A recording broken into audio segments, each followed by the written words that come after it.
All right, we welcome you back for another edition of Sports Chat. Joe Davidson, the Sacramento Bee, and myself. We are talking all things high school football right now as we recap another week in football. And number one, Elk Grove, they roll.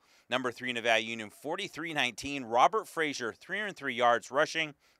He had 3 touchdowns. Wadis Parker, 2 rushing touchdowns, a 72-yard fumble recovery. Those two guys did it all.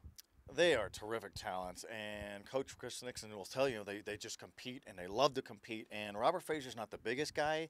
Hey, in high school, you don't have to be all world. You just got to compete. And recruiters are looking at him. They're a little curious, but they wish he was bigger. But he's big enough for the top-ranked herd, and very impressive line play. They call him the Hammerheads. Mo Lawler is their position coach. Mo Lawler sounds like a hammerhead, of which he was when he was a player at Sac State in 1988 when they had their last playoff team. So the Hammerheads, the herd, it's all rolling. Yeah. And Elk Grove, they led that game only by one, 14-13 at the half. So it shows you how well they played in that second half. A lot of opportunistic type of plays, big long runs, fumble recoveries, things like that, and that kind of put Nevada Union away. Yeah, and how about the terrific defense for Elk Grove in the second half to only give up 6 points? Yeah. We know how good Kyle Cota and Nevada Union is, and Tanner Vallejo, big win. Now they get a bye week, Elk Grove does, and now they could get ready for league play in the Delta Valley Conference. Around the corner is Franklin, which wants to go 10-0, so does Elk Grove, and then suddenly maybe a little bit more confident, dangerous, Grant is also in that picture as well. So we'll see. It's going to be very interesting right around the corner.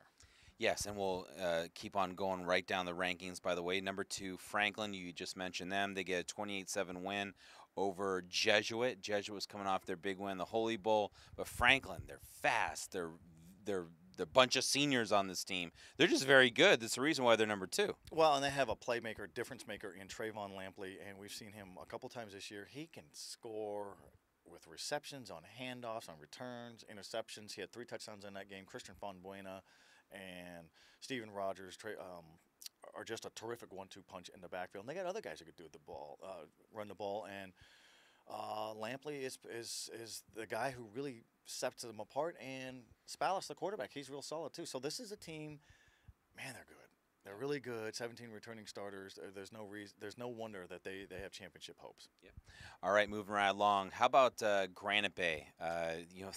They get this big win over Vacaville, and then they come back and they lose in overtime to Pittsburgh, 28-27. They've got to be disappointed. Very disappointed.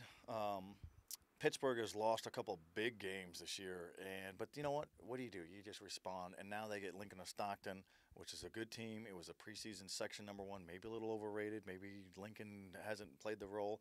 Lincoln's coming off a bad loss, brutal loss to St. Mary's. So what do? You win. That's how you get back off the schneid is you win games. Yep. And they take on Lincoln of Stockton this coming Friday, so they have a chance to redeem themselves, one last chance before league play. So moving along, how about Oakridge?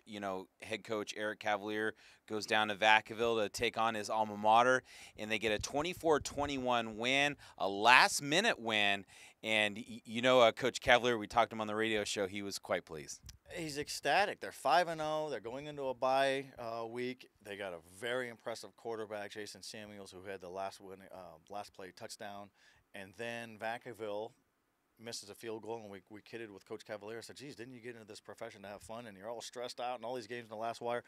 Couple weeks, it'll be Folsom in Oakridge in a Delta River League opener. Could be the opening game that also translates into the championship game. Those two teams are loaded.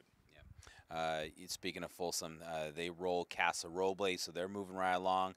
They're undefeated, and again, it sets up that big matchup with Oakridge. That'll be interesting to see. Placer, another top 10 team, they get a 42-33 win over Yuba City. They got up big early and kind of hold on late. Yeah, and Coach Joey Montoya for Placer is disappointed with these, a little let up on defense. And you're up 28-6 or 21-0. It's going to happen when you're playing a good team. But when you're a perfectionist like Coach Montoya, that means you have championship goals and ambitions. And so they have some more work to do. Big game this week against Wood Creek. We know what Steven Nagosa could do as a baseball player in championship games. Here he's got a football team that wants to get into the playoffs and do some damage. He's a nice-looking quarterback. I think there's going to be about 15 touchdowns in that game. Yeah, I agree. Burbank, they get another win. They continue to look good. They took on Hiram Johnson. They were expected to win that one. They did. Let's talk about one game we have not discussed yet, though. On everyone's mind, it was a curious game going in. Grant, they beat Del Oro 31-30, and we know about everything surrounding Grant with the murder-suicide with Ed Coleman and all that story. You were all over that in the B. And then on the flip side, you got Del Oro. They come in this game winless and taking a monster schedule on. You can't, obviously, everyone knows that, but a big win for Grant.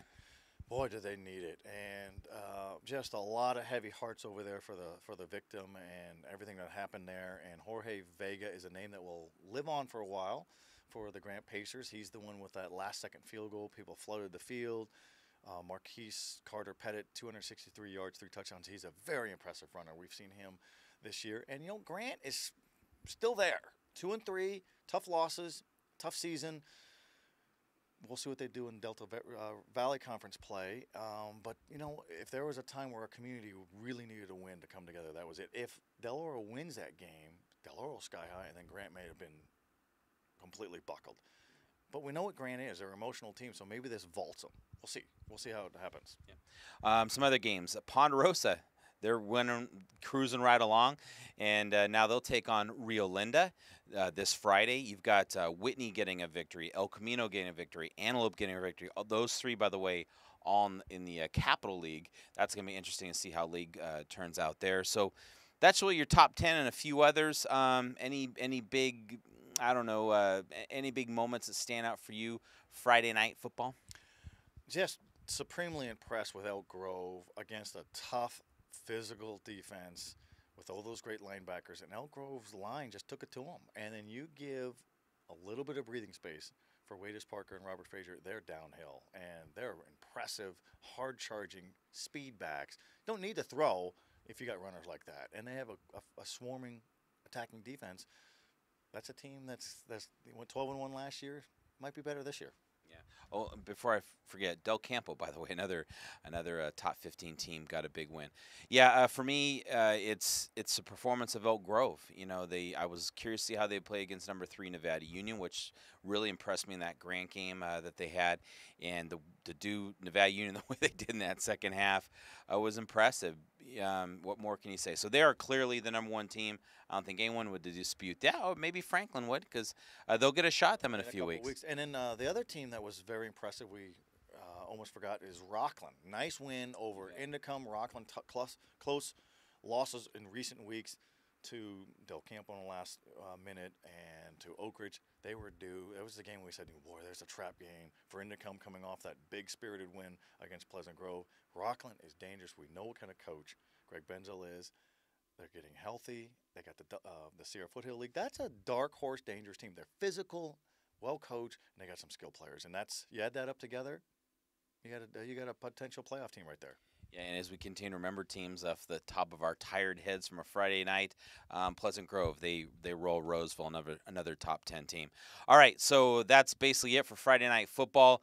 And remember to tune in to the Sure West Sports Radio Show. We're on every Friday night now at 11 o'clock, and we'll take you all the way up to midnight. Tune in, and we'll go over scores. We'll recap the games. We'll talk to coaches and just have a good time. Yes, we will, and it'll be fast and furious in 1 hour as we drive about 105 miles an hour to get here.